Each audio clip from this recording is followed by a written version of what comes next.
Chicago in the winter has a way of drawing out loneliness in people.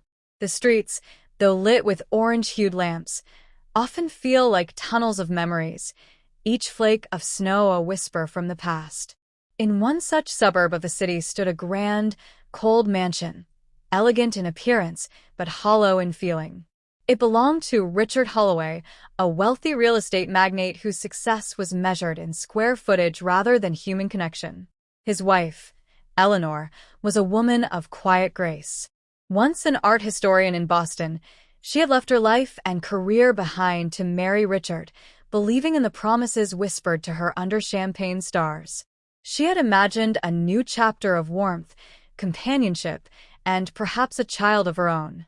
But what she found instead was a silent house, a distracted husband, and a 17-year-old stepson named Caleb, who carried sorrow in his shoulders and silence in his eyes.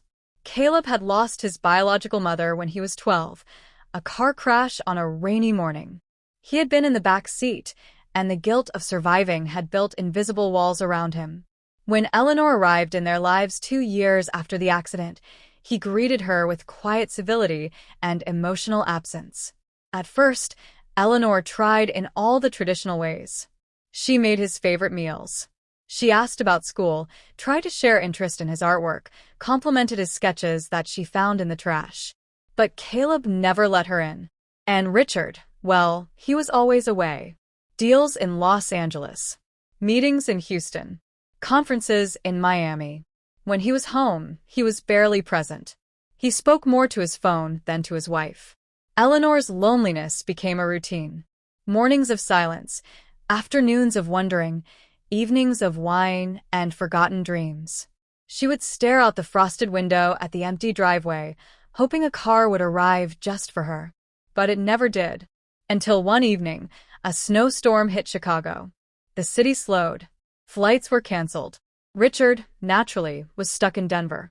Eleanor, pacing in the quiet, noticed a flicker of light in the garage. Curious, she wrapped herself in a shawl and stepped outside.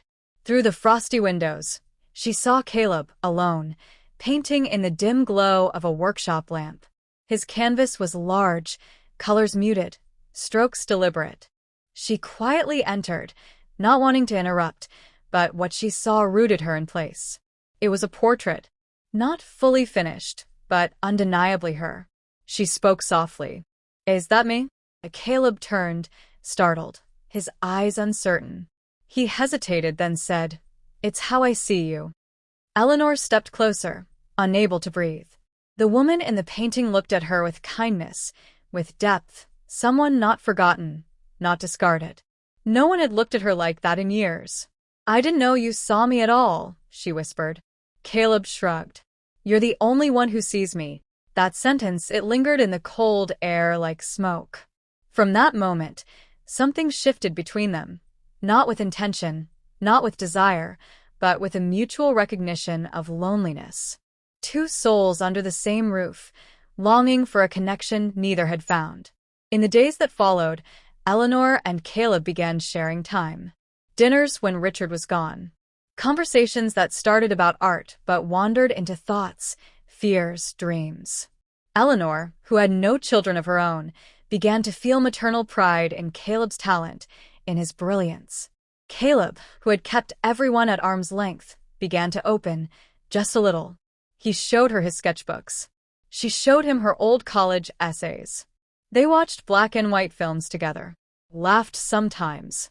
She began to anticipate his presence the way one anticipates sunlight after too many gray mornings. But the line between care and emotional dependence is thin, especially when two hearts are broken. One night, after a long day and an unusually warm bottle of wine, Eleanor found herself sitting beside Caleb on the sofa, watching Casablanca. She leaned her head on his shoulder.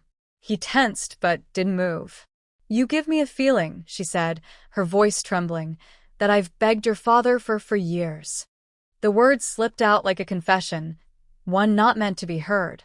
Caleb turned to her, eyes wide, confused, perhaps afraid. She pulled away, ashamed. "I didn't mean, I just—" He stood silently, walked away, and disappeared into his room.